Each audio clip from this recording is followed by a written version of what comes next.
for the Pentagon when I was in my teen years.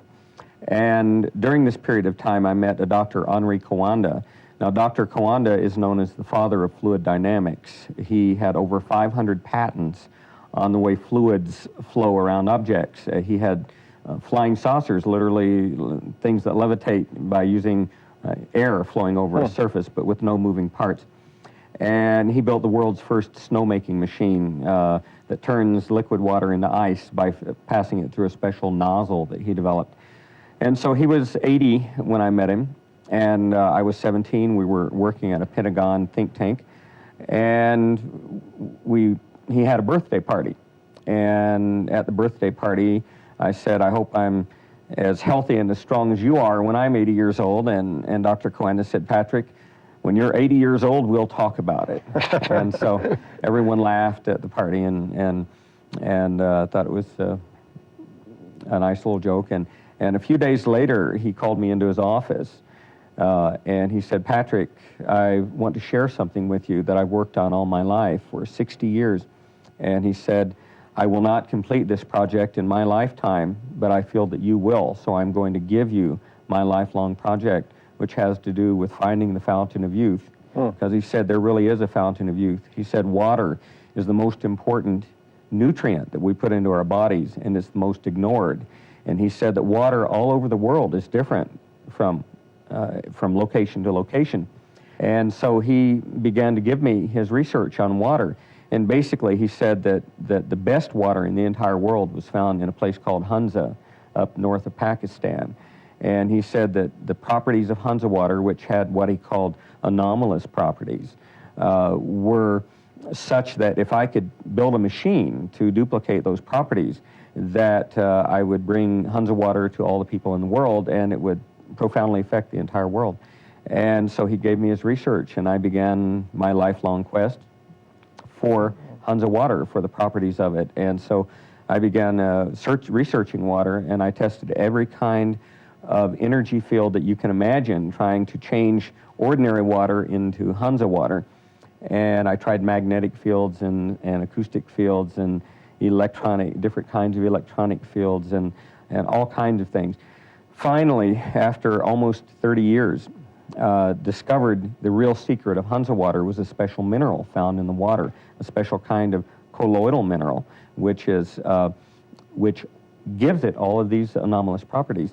And so began trying to duplicate that mineral in my lab, and finally duplicated it after a period of a few years, and came up with a product called Crystal Energy, which was the very first development in this field. And from that developed a dry powder mineral called microcluster powder. And this is all nanotechnology. These minerals are very, very small. They're perfectly spherical. They're about 5 nanometers in diameter. 1,800 of them would fit side by side across a red blood cell.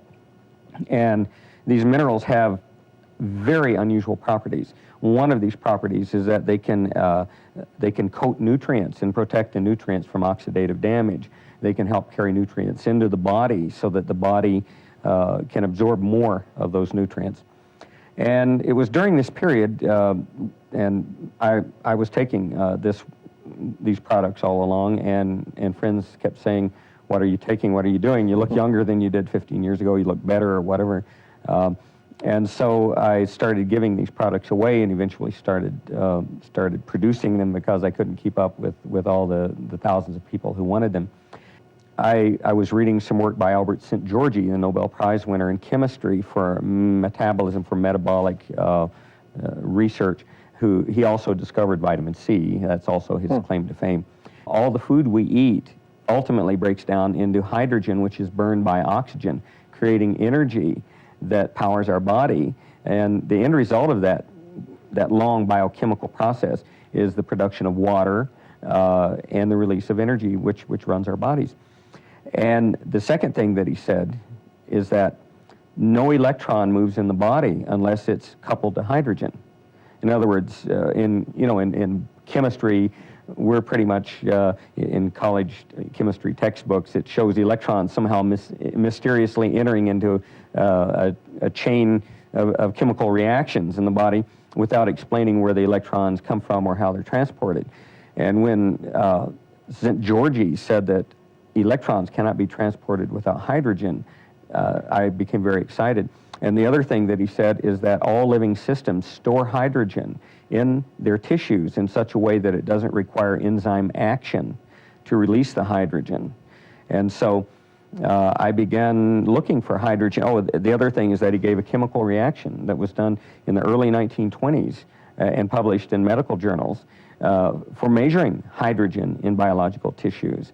And when I looked at the chemical reaction, I realized that there was only one form of hydrogen that would react that way as an indicator, and that was H minus, or negatively ionized hydrogen. That's hydrogen with an extra electron. And so I then developed a number of instruments for measuring hydrogen, something called photon detachment. I used the chemical test that Albert St. Georgi used, and also redox meter, similar to what you've seen so far, that meter that Dr. Higgins has shown you. And eventually found that all living fluids of every living organism, every fluid from any living organism is loaded with negatively ionized hydrogen. And for example, if you take an organic orange that's fresh off the tree and you measure the hydrogen, it has a tremendous amount of negative ionized hydrogen. But if you let the orange sit around in your kitchen for a week or so and measure it again, it's lost a lot of its hydrogen. And also when we cook food, all the hydrogen is gone completely. It disappears. And so I realized that there was something, a missing ingredient no one had ever talked about in food, which is H minus, negatively ionized hydrogen. And I realized that I had made some kind of a discovery of something in fresh food that has been missed. So the strange thing is that I had a sample of Hunza water that was nearly 40 years old that I'd been researching all those years. And I went back to my sealed bottle. I had it was flame sealed in a tube so that it would maintain its properties.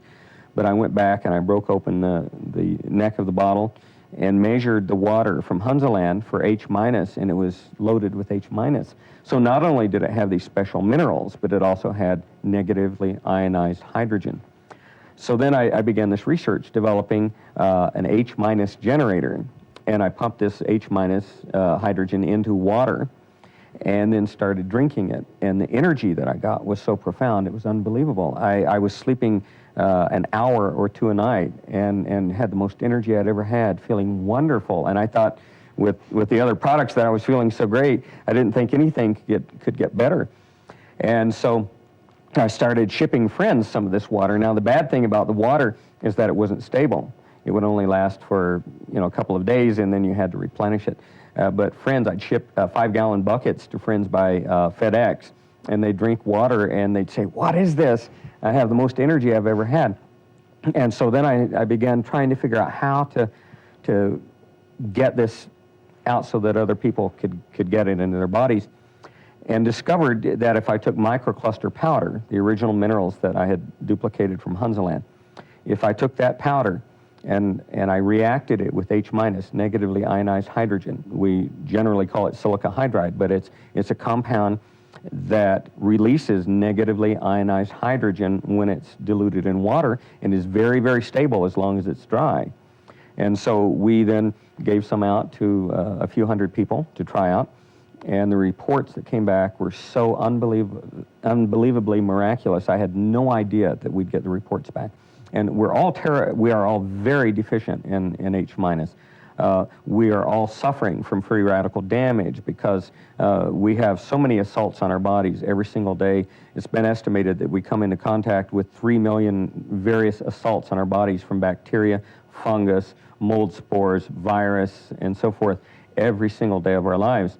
And so our biological terrain, if it's off a little bit, one of those things may dig in and begin. By the way, every single organism, every single pathogen that gets in the body, the first thing it does, and I don't know what the mechanism is, but the first thing it does is cause you to dump all your H minus in your urine. And the result is that you become more deficient. In other words, when you get a cold or a fungal infection or a yeast infection or something like that, your body begins losing even more H minus. And so by supplementing it, we were able to return the biological terrain back to something that is more beneficial to the body and less beneficial for the pathogen.